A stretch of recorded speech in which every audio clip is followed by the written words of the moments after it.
From a guy who threw a banana at Dave and became the punchline. You know, I was in Santa Fe the other night and a mother threw a banana peel at me. It was premeditated. You can tell. To a Capitol crowd that got roasted harder than the riot itself. I wanted him to see me do something he couldn't do. I skipped. To a politician who thought he was tough until Chappelle stepped up. 20 years after Dr. King was assassinated, Michael Jackson was moonwalking on television. Something, Barack Obama. Here are the 7 times Dave Chappelle schooled racist people. Pretty damn good. You know, I was in Santa Fe the other night and a mother threw a banana peel at me. Yeah, that didn't feel so good. Of course, it was a white person. Dave's not blaming all white folks, but he's definitely side-eyeing one in particular. Not to indict the whites, I'm just saying. And then not only did he throw a banana peel at me, but it was premeditated. You could tell. You could tell the peel was too brown, you know what I mean? It was like... That banana didn't come from lunch. That was a planned attack. You didn't eat that banana recently. You had that shit waiting on me. And the whole crowd was white, so it just got instantly creepy, and everyone looked like they were looking at 12 Years a Slave or something. They were all just like... Dave's not even mad. He's already imagining karma handling that dude personally. Who the f does that? And then they arrested the guy, which was... I said, someone's gonna f you in the butt in the holding cell. You know that, right? Dave is not interested in dealing with this guy himself, let alone press statements. Can't just be throwing banana peels at Dave Chappelle. They're not gonna let you get away with this.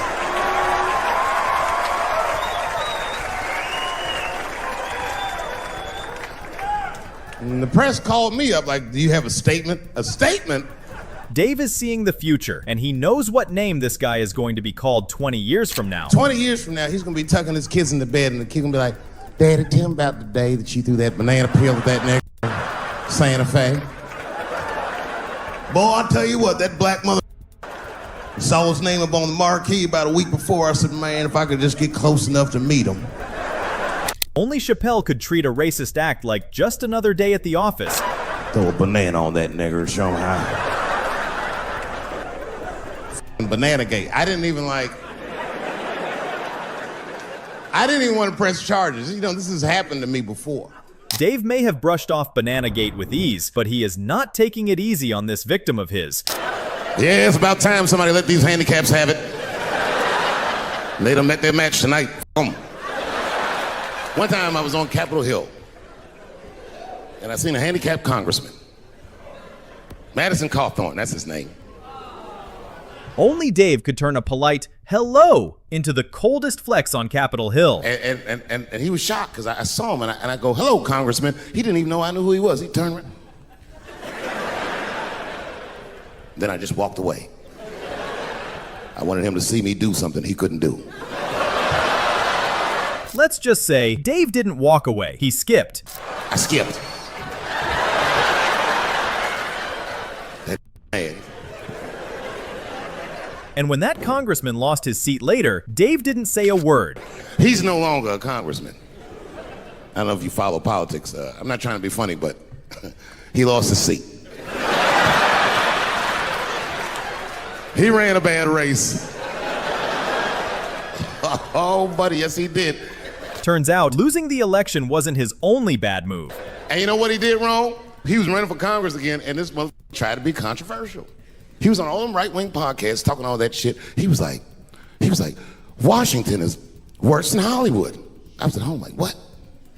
Next thing you know, he's on podcasts spilling DC secrets like a rejected TMZ intern. He said, these people are disgusting. They have orgies and sex parties and drug parties. And I was thinking, this nigga sounds like Juicy Smouye.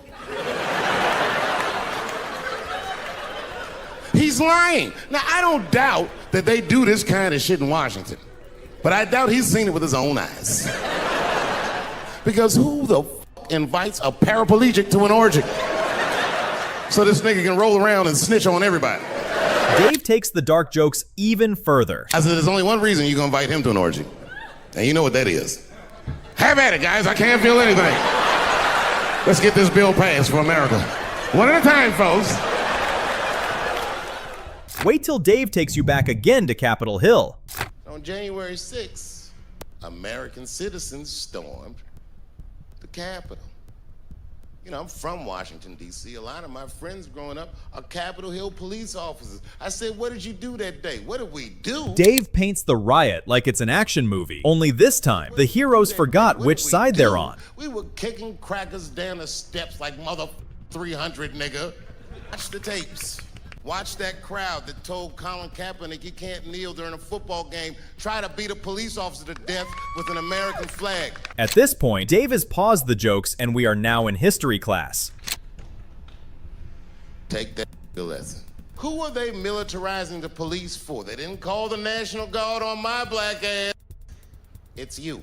Dave reminds them what felt like rebellion for some was just history repeating for others. That's what white people did. They felt what black people have been feeling for 400 years. For 30 minutes, stormed the Capitol and rubbed their shit on the walls. If you could solve a black American's problems, this country would have no problems. Dave quickly reminds them of where this mess all began from. You're so busy talking about pronouns and this, that, and the other, but this is a very basic wrong. They kidnapped us. They brought us here. All the time that they did that, they were afraid that we would do what you would do in the same situation. But did we storm the halls of the Capitol and rub our shit on the walls? Well, of course not. If that would have worked, we would have tried it. This time around, he seems to be going at white people. My great-grandfather was a very wealthy man, but then the black coats came, Jim Crow came. There was 100 years of unspeakable oppression again. All kinds of terroristic acts. It was in the margins of society. Yet we still fought. And then things got better. 20 years after Dr. King was assassinated, Michael Jackson was moonwalking on television. Something Barack Obama. Only Chappelle could turn 4 centuries of pain into a joke about one knee. It took us 400 years to figure out as a people. The Vice President of the United States got involved. Mike Pence got involved. He went to the game himself. These niggers will have to stand when they see me. And all them football players looked up in the stands and saw Mike Pence and said, Mike Pence, come on, y'all. Wu-Tang. Wow! Then out of nowhere, he drops OJ into the mix. Because if there's a Super Bowl and a punchline, Dave's gonna find both. I could kill every white person in America at one time. You know how I do it? Wait for the Super Bowl. Right when they sang the national anthem, O.J. Simpson walked to the 50-yard line. Is that O.J. Simpson on the field? Oh, I know what he's gonna do. Stop him! He has a lot of things to say about Ohio. I live in Ohio. Who knows anything about Ohio knows that even the word Ohio, old Native American word, land of poor white people. Dave's not judging. He's just calling it like he sees it. Poor white people love heroin. I didn't even know what I was looking at first. I was just driving like, why are all these white people so sleepy out here? Matter of fact, I was coming out of a nightclub the other night in Dayton, and I'd parked my car in an alley. Dave thought he was alone, till a crackhead popped out the trash like a jump scare. And as soon as I opened my car door, suddenly one of these heroin-addicted whites just pops out of a trash can. Ah! And then I realized it was a woman. She was up. She said, hey, man, I need some drugs, man. And Dave hits her with the most Chappelle response ever. I'll suck your for $5, man. Ugh. 2. Quickly issues a disclaimer before things go south. Obviously, I'm joking. See it every day. It's as bad as they say. It's ruining lives. It's destroying families. You know what it reminds me of, seeing it? It reminds me of us. These white folks look exactly like us during the crack epidemic. About on the news about how divided the nation is, I don't believe it. I even have insight into how the white community must have felt watching the black community go through the scourge of crack. Dave isn't letting white people off the hook yet. I must tell you, I've never had a problem with white people ever in my life. But full disclosure,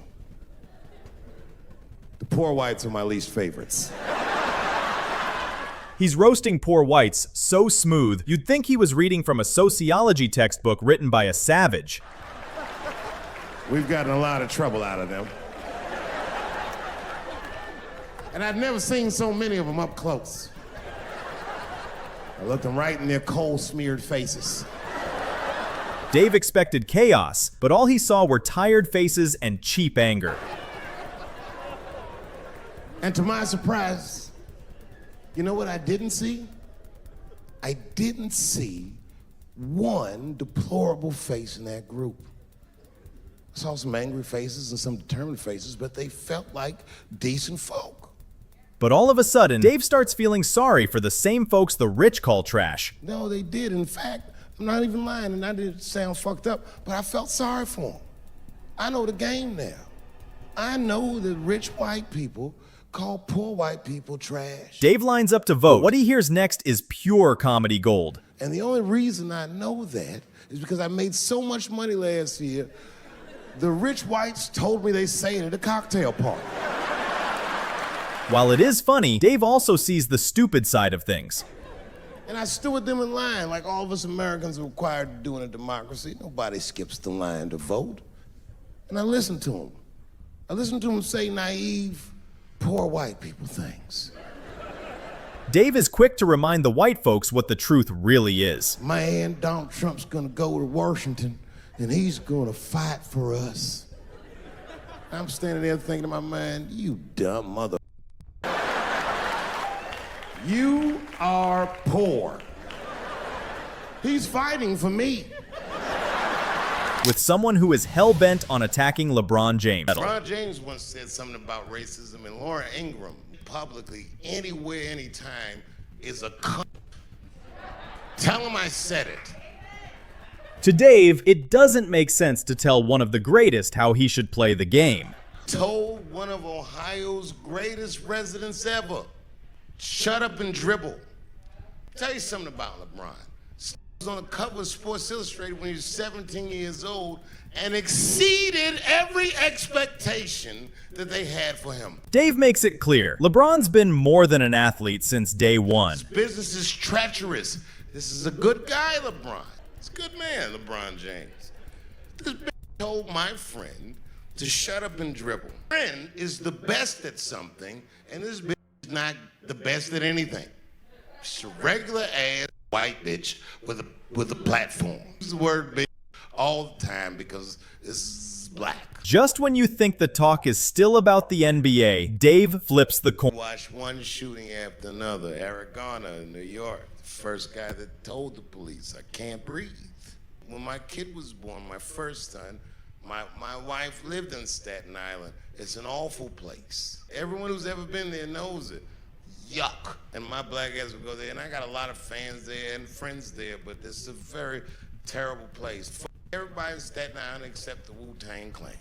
Got murdered by one police officer while 5 of his fellow officers watched him. If you enjoyed this video, then click on the screen right now as you'll enjoy that one too.